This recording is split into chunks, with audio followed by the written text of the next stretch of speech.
Yung kulay dilaw noong 2016, pinasok sa inidoro ni Pangulong Roa Duterte. Nagpalit sila ng kulay, ginawa nilang pink lawan. Ano nangyari? Hindi lang sa inidoro iswinak. Inilubog sa napakalalim na Poso Negro. Marami sumisigaw na vlogger daw sila ni Pangulong Bongbong Marcos, vlogger sila ng Malacanang. Pero itong mga to sumisigaw ng ICC.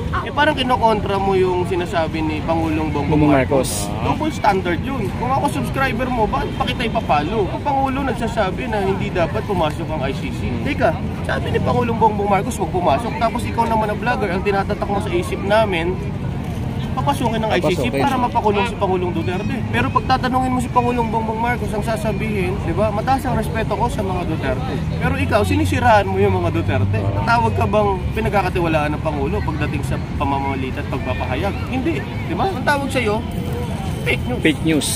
So napapaisip tayo mga kababayan, lalo na yung mga sumusuporta kay Bibi Sara Duterte, bakit ginagawa itong issue ng impeachment na to? Napakaliwanag ng isasagot po natin. Maagang demolisyon para sa isang kandidato na napipisil ng mga Pilipino na maging presidente sa susunod na 2028 election. Mga nakasama nating vloggers na mga sumisigaw ng Marcos Duterte ng kampanyahan. Kakalungkot, bakit? Minahal nila si Inday Sara na akala ko totoo. Pero ngayon iba na.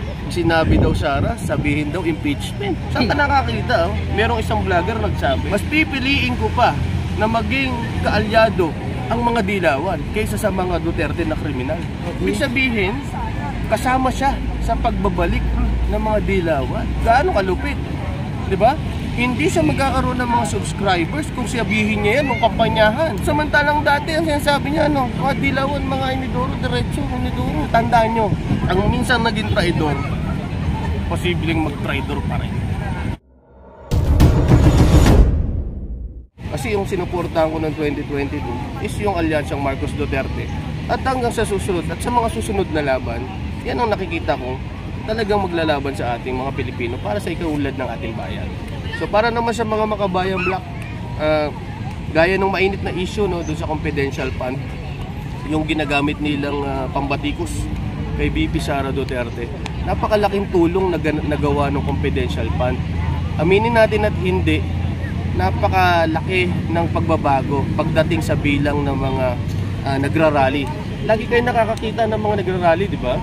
Noong nakaraang linggo, nagrally yung mga jeepney drivers. Iilan na lang yung mga estudyante na nandoon. Ibig sabihin, nabawasan na. Nabawasan na yung mga miyembro, yung mga nare-recruit. So dahil yan sa confidential fund, nababawasan yung pagdami ng mga estudyante na napapariwara or naliligaw ng landas. So, apektado yan, pati yung makabayan, monoblock. Ano? Monoblock? Makabayan black. Monoblock. Yun, pag monoblock. So yun, alam naman natin nung panahon ni Pangulong Digong, halos ma-abolish na yan, mawala na sa Kongreso yan. So wala na. Kung may nabobola man yung mga yan, iilan na lang. Kagaya nung nakaraan na merong press conference yata, yung grupo nila ka Eric, di ba? So halos talagang dinurog at kasama din yan sa intelligence fund, yung tinatawag na na NTF-ELCAC. Kasama din yan sa pagsugpo at paglaban sa komunismong grupo na nanggugulo sa ating bansa. So para sa mga kababayan natin, panawagan ko sa mga makabayan monoblock, tama na pagiging plastic, no? So sana wag nilang gawing issue sa mga Duterte yung ICC. Walang natatakot sa ICC, pero mismo ang Pangulong Bongbong Marcos na ang nagsabi na hindi dapat manghimasok ang ICC rito. Nagtataka lang ako bakit ng mga kapwa vloggers natin na sumisigaw ng Marcos Duterte nung nakaraang kampanyahan ay nagko-content, nagpapakalat ng maling impormasyon na papasukin ng ICC, samantalang ang Pangulong Bongbong Marcos liwanag na sinabi, kamakailan lang to na hindi dapat manghimasok ang dayuhan dito kasi gumagana yung justice system natin tinatawag. So wag nilang gawing issue yan, yung mga confidential fund. Sinabi na nga ni Bibi Sara, di ba, kung yan lang ang pagbabasihan ninyo ng pagiging pagmamahal ko sa bayan, alisin nyo yan. Hindi laking kawalan yan. Yung issue kasi ng politics sa Pilipinas, masyadong maaga umatake kapag malakas yung kalaban. Ibig sabihin, alam naman natin na ang pinalitan na administrasyon ni PBBM ay Duterte. So So hanggang ngayon, napakadami. Imagine nyo, 32 million ang nagtiwala dyan kay VP Sara Duterte para maging VP or Vice Presidente ng Pilipinas. At kung paghihiwa-hiwalayin natin yung alyansa na yan, yung 32 million na yan, sigurado ako may makikinabang, iisa lang, mga dilawan. Tungkol naman sir sa usap-usapan na impeachment kay VP Sara Duterte, meron ka bang reaction o opinion doon? Yun ang nakakalungkot, may mga kumakalat na balita na may mga members daw ng Congress na nagsusulong. At mismong si Pangulong Bongbong Marcos na tanong diyan sa press con, no, na sabi nga niya dapat ay hindi magkaroon ng ganyan. So ibig sabihin, meron talagang niluluto. So pag sinabi nating impeachment kasi nanggagaling yan sa Congress. So kaya nagkakakulay dahil nagkaroon nga ng mainit na usapin yung kay Gloria Macapagal-Arroyo, no, kay FGMA nung siya ay alisin sa kanyang pwesto sa Congress. So ang pinag-aanuhan na, ang pinag-iisipan na ay maaga nga ang pamumulitika sa bansa. Dahil nga pag Congress, pag dinaan yung impeachment sa Congress, ngayon nga lang ako nakadinig ng Vice Presidente impeach eh.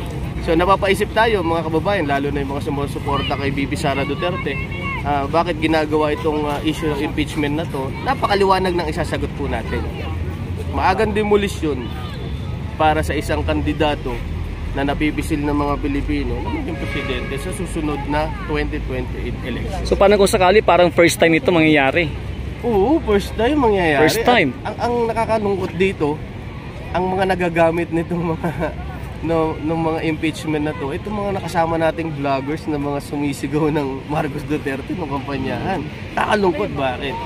Kasi minahal nila si Inday Sara na akala ko totoo. 'Di ba?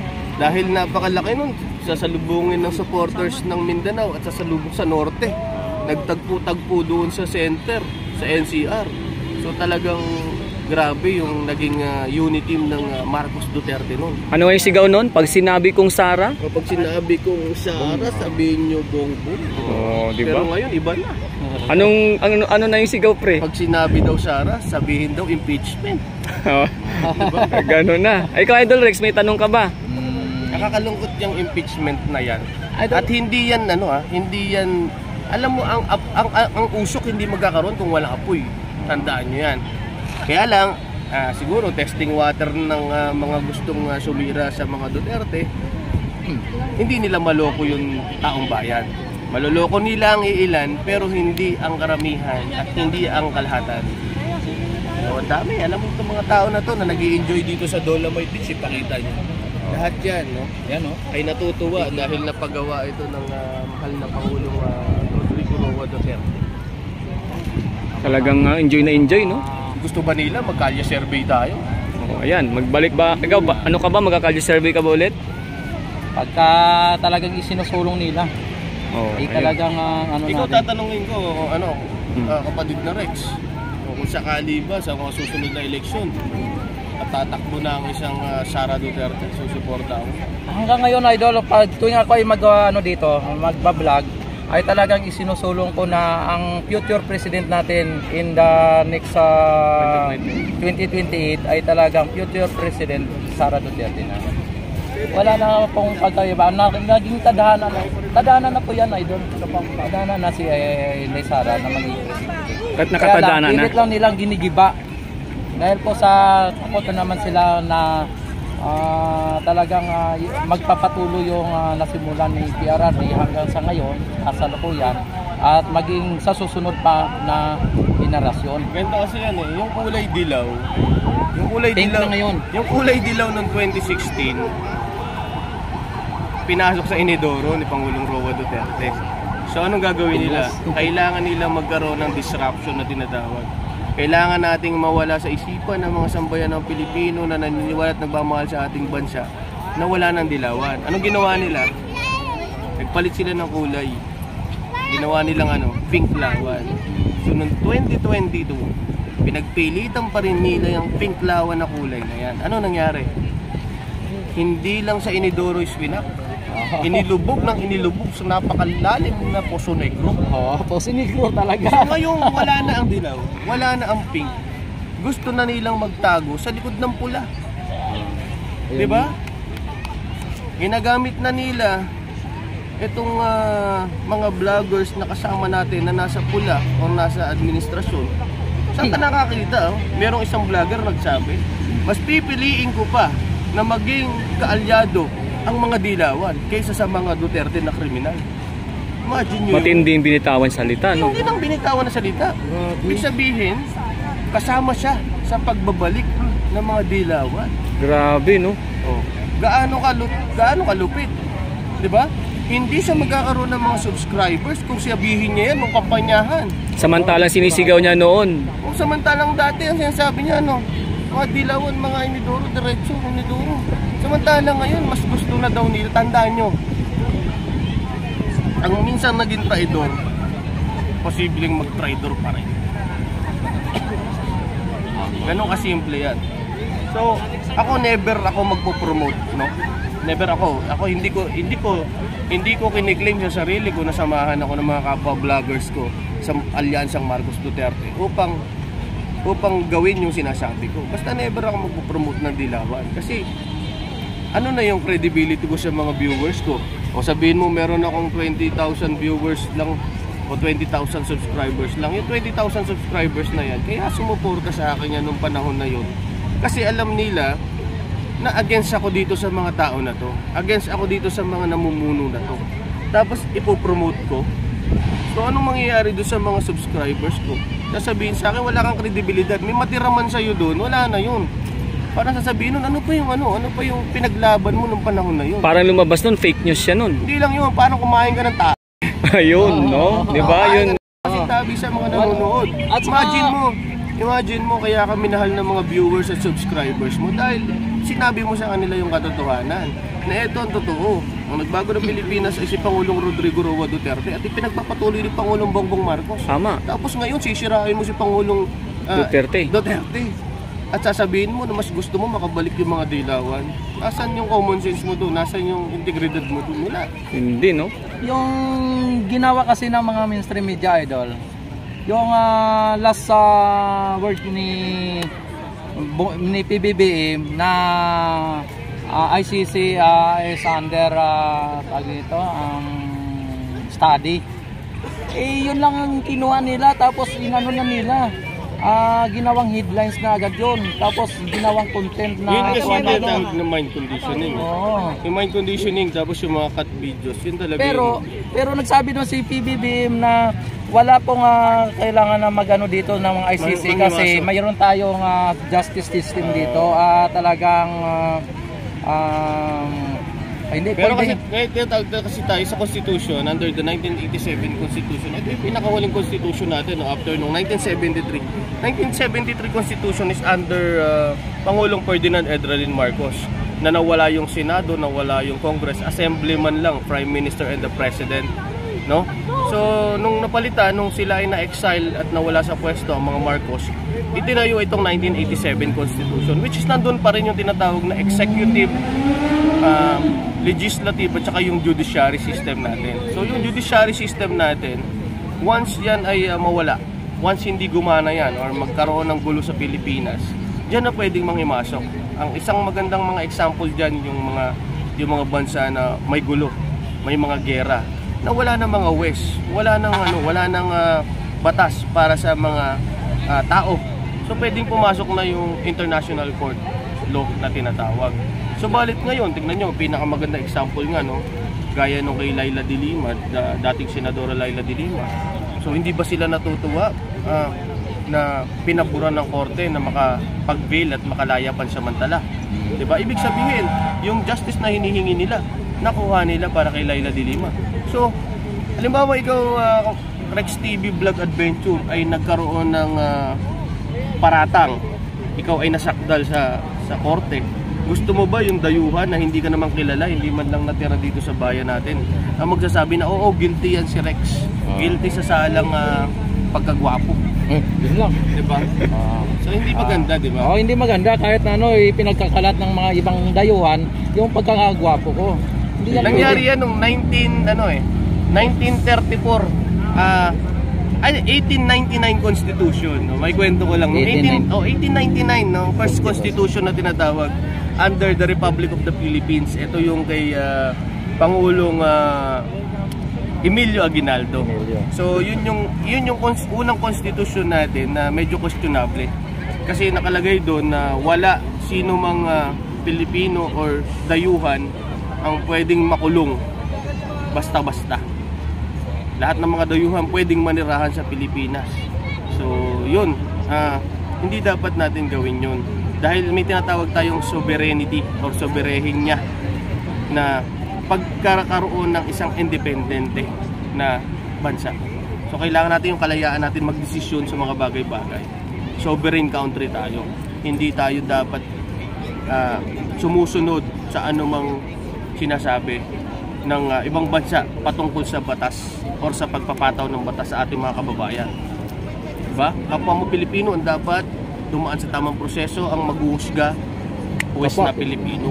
Yun yung sinabi din ni PBBM. Liwanag. Nasabi niya, ang maghusga, hindi dapat pwedeng sabihin ng mga ibang dayuhan na kung sino ang hulihin ng mga pulis natin, hulihin ng mga Indian natin.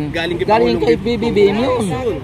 Ibig sabihin, gumagana ang justice system natin dito, hindi pwede pang himasukan ng ICC. Kaya nakakalungkot mismo marami sumisigaw na vlogger daw sila ni Pangulong Bongbong Marcos, vlogger sila ng Malacanang. Pero itong mga to sumisigaw ng ICC. Parang kinokontra mo yung sinasabi ni Pangulong Bongbong Marcos. Diba? Kinokontra mo yung sinasabi ng atin ni Pangulong Bongbong Marcos. So ano yun? Double standard yun. So, kung ako subscriber mo, bakit pa kita ipapalo? Tama. Diba? Asan ang credibility mo? Kasi yung Pangulo nga, di ba? Yung Pangulo nagsasabi na hindi dapat pumasok ang ICC. Pero ikaw nananawagan ka sa mga followers. Ang nakakalungkot dito, yung followers kasi nila, ang sinusuportahan si Pangulong Bongbong Marcos. So, naliligaw yung kanilang pag-iisip. Teka, sabi ni Pangulong Bongbong Marcos, huwag pumasok. Tapos ikaw naman na vlogger, ang tinatatak mo sa isip namin, papasukin ng ICC para mapakulong si Pangulong Duterte. Pero pag tatanungin mo si Pangulong Bongbong Marcos, ang sasabihin, di ba, mataas ang respeto ko sa mga Duterte. Pero ikaw, sinisiraan mo yung mga Duterte. So, matatawag ka bang pinagkakatiwalaan ng Pangulo pagdating sa pamamalit at pagpapahayag? Hindi, di ba? Kasi kung ano sinasabi ng Pangulo, yun ang paalam mo sa taong bayan. Tama. Pero pinapaalam mo maling impormasyon. So, ang tawag sa'yo, fake news. Fake news. Ayun, fake news talagang matatawag mo doon. Fake news naman talaga yung inano nila. Fake news yun, hindi lang fake news. Yung clickbait kasi ginagamit nila, clickbait. Kunyaring clickbait, nasasabihin nila, ICC papasukin na sa Pilipinas. ICC papasok na sa Pilipinas. Diba? Pero doon sa content nila, galit na galit, papasukin ng ICC, papanagutin sino? Si Mao Digong. Si Digong na kriminal. Samantalang nung 2016, nung kasagsagan ng kasikatan, kasagsagan ng mga ginagawa ni Pangulong Duterte, anong sinisigaw nila? Duterte. Diba? Tumatas na kamay. Duterte. Ano yung tawag doon? Bandwagon? Nakisakay ka lang sa kasikatan? Karoon ka ng viewers dahil sa pagpupromote mo sa alyansang Marcos Duterte. Diba? Tapos ngayon, ang ipopromote mo na ay Marcos Dilawan. Iba na yun. Diba? So, magugulat ngayon yung mga... Meron mga nauuto. At itong mga viewers, kayo po mga viewers, huwag kayo magpapauto doon. Tama. No, never magkakaroon ng unity ng Marcos at Dilawan. Possible po na makiisa sila, pero hindi sa alyansa. Sumunod sila dahil ang majority ng Pilipino nagmamahal sa mga Marcos at sa mga Duterte. Pero yung sasabihin nyo na mas pipiliin ko yung mga Dilawan na maging kaalyansa kaysa sa mga Duterte, malaking kalokohan yan.